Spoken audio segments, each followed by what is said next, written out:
اسلام میں کہیں نہیں منع کیا کہ خواتین گھر سے باہر کام کریں، لیکن یہاں پاکستان میں 23% خواتین باہر کام کرتی ہیں، گھر سے باہر کماتی ہیں خود، کیونکہ ان کو اجازت نہیں ملتی ہے۔ تو اسلامی ملک ہے لیکن اسلام کو ہم فالو نہیں کرتے ہیں۔ براق نیوز کی ویڈیوز دیکھنے کے لیے ہمارے چینل کو سبسکرائب کیجئے اور بیل آئیکن کو کلک کیجئے تاکہ آپ ہماری آنے والی ویڈیوز سے باخبر رہ سکیں۔ 2024 میں جو عورت مارچ ہو رہا ہے، اس میں آپ لوگوں کا جو مین ایجنڈا وہ کیا ہے؟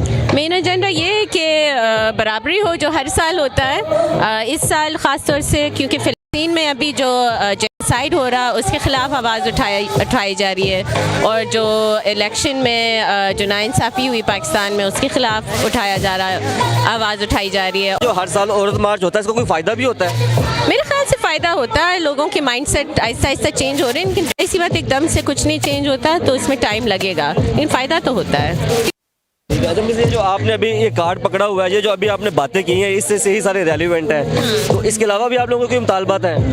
اس کے علاوہ تو ہاں بہت سارے مطالبات ہیں، وہ تو آپ کو پڑھنے ہوں گے۔ ہیلتھ کے حوالے سے وائلنس کو ختم کرنا، خاص طور سے جو گھر میں وائلنس ہوتا ہے، تشدد ہوتا ہے عورتوں کے خلاف، وہ ختم کرنا ہے۔ جو امپلائمنٹ میں برابری ہو تاکہ خواتین کو اتنے ہی پیسے ملیں جتنے مرد کو ملتے ہیں، وہ سارے مطالبات ہیں۔ ایجوکیشن کے حوالے سے ہیں، وہ تو آپ کو جا کے پڑھنا ہوگا۔ ہمارا اسلامی ملک ہے، اسلام کے نام پہ بنا ہوا ہے، تو یہاں پہ اسلامی جو چیزیں ان کو تھوڑی زیادہ پریفر کیا جاتا ہے۔ اسلام میں جو عورت کو گھر بیٹھنے کا، اسلام میں بھی جو حقوق ملتے ہیں وہ پاکستان میں نہیں ملتے ہیں۔ اسلام میں جو کہا جاتا ہے، خاص فار ایگزامپل انہیریٹنس رائٹس، بہت کم خواتین ہیں پاکستان میں جن کو انہیریٹنس رائٹس ملتی ہیں۔ اسلام میں کہیں نہیں منع کیا کہ خواتین گھر سے باہر کام کریں، لیکن یہاں پاکستان میں 23% خواتین باہر کام کرتی ہیں، گھر سے باہر کماتی ہیں خود، کیونکہ ان کو اجازت نہیں ملتی ہے۔ تو اسلامی ملک ہے لیکن اسلام کو ہم فالو نہیں کرتے ہیں۔ 2024 میں جو عورت مارچ ہو رہا ہے، اس کا مین جو ایجنڈا وہ کیا ہے؟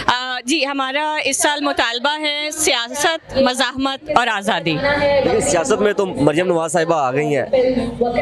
مجھے اس کا نہیں پتا، میں پنجاب میں ووٹ نہیں کرتی۔ جی میرا اچھا، اس کے علاوہ اور کیا ایجنڈا آپ نے؟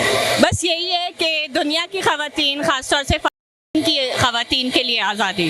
اچھا، جو ہر سال عورت مارچ ہوتا ہے، جو کوئی مطلب کہ اس کا فائدہ بھی ہوتا ہے، کوئی پوزیٹیو رسپانس آتا ہے اس کا؟ انشاءاللہ ہوگا۔ نہیں، جو پیچھے مارچ میں ان کو کوئی پوزیٹیو رسپانس آیا؟ جی ضرور، لیکن مجھے میں پالیسی میں نہیں ہوں تو اس کا میں کچھ کہہ نہیں سکتی، لیکن ضرور ہوتا ہے پازیٹیو فائدہ۔ چلے ٹھیک ہے، بہت شکریہ۔